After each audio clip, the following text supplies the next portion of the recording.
Welcome to Binge Guide, your shortcut to finding your next show. And today we are diving deep into a movie that's generating a lot of buzz. Oh, yeah. Especially for horror fans. Huge buzz. The upcoming horror flick, Clown in a Cornfield. Yeah. So for those of you who love a good scare, this one's headed to theaters on May 9th, 2025. That's right. Courtesy of RLJ eFilms and Shudder. Now, right off the bat, the thing that really caught my eye about this film, and maybe yours too, is the director, Eli Craig. Right. You might know him from his work on some really fun horror comedies like Tucker and Dale versus Evil. Yeah. And Little Evil. Yeah. But Clown in a Cornfield, this is a step into straight horror for him. And I think a lot of us are curious and see what that looks like. Yeah, absolutely. The premise itself, just, right there in the title, sounds like a classic slasher with a twist, right? Yeah. We've got Quinn and her father moving to this seemingly quiet town, Kettle Springs, hoping for a fresh start. But, as we all know, those quiet towns often hold dark secrets. Right. And Kettle Springs is no exception, especially after the local Baypen corn syrup factory. Oh, interesting. Which was the source of their beloved clown mascot, Frendo, burns down. Okay. So you've got these simmering tensions in the town, and then this really sinister figure emerges from the cornfields, and it is, you guessed it, Frendo, the clown. Oh, wow. But this isn't, fun, happy-go-lucky Frendo. This is Frendo on a mission. Yeah. And a bloody one at that. He's basically out to cleanse the town of its youth, or at least that's what it seems like. Oh, that's creepy. Yeah, so things get real when Frendo comes out to play. So how does this movie connect with that source material, with that novel? Yeah, so the film is based on Adam Cesare's YA horror novel, also titled Clown in a Cornfield, which was released back in 2020. Okay. And it actually already has a pretty devoted following. Really? It's even spawned 2 sequels. The book focuses on Quinn, this teenager who moves to Kettle Springs, and she finds that the town is pretty divided, Oh, like how so? You've got the rebellious kids on one side and their more conservative parents on the other. Interesting, yeah. And that's where Frendo comes in, right? Okay. He's the mascot of this now defunct corn syrup factory. Right. And he starts picking off her classmates. Oh, wow.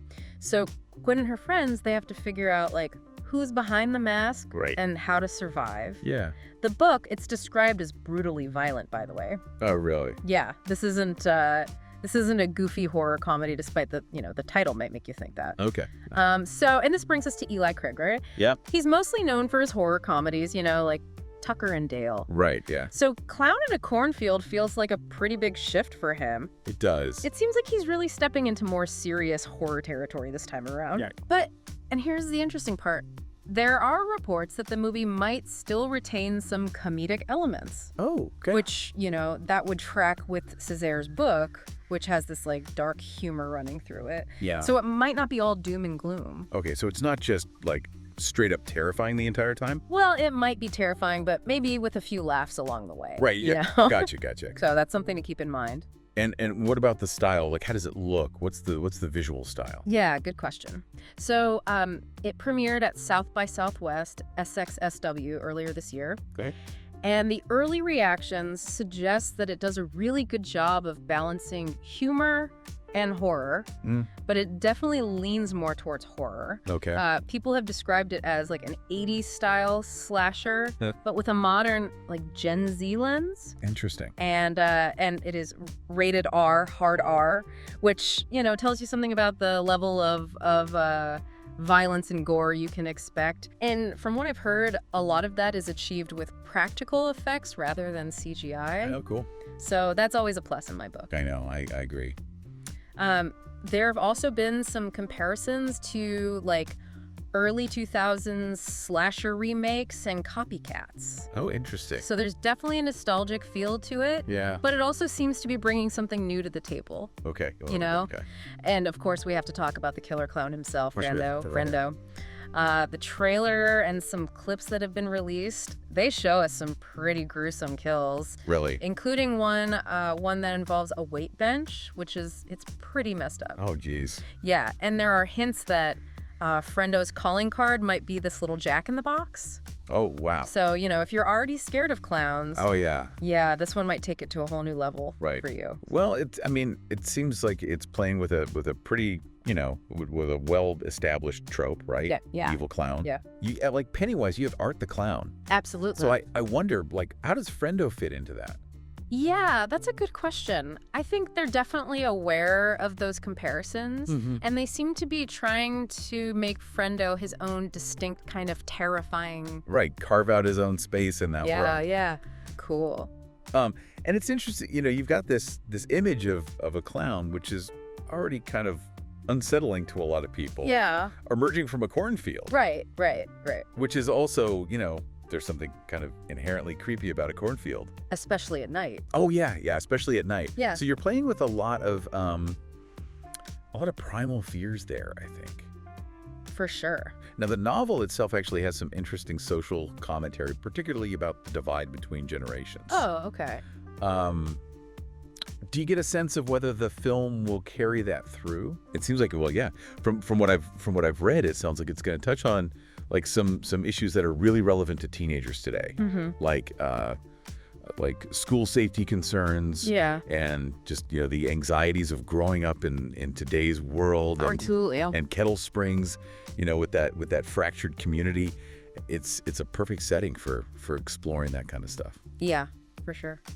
I think there's like this underlying question too, right? Like, does the older generation understand what the younger generation is going through? Right. Or are they failing them in some way? Yeah. And that, I think, that adds a really interesting layer to the whole thing. Yeah, it definitely does.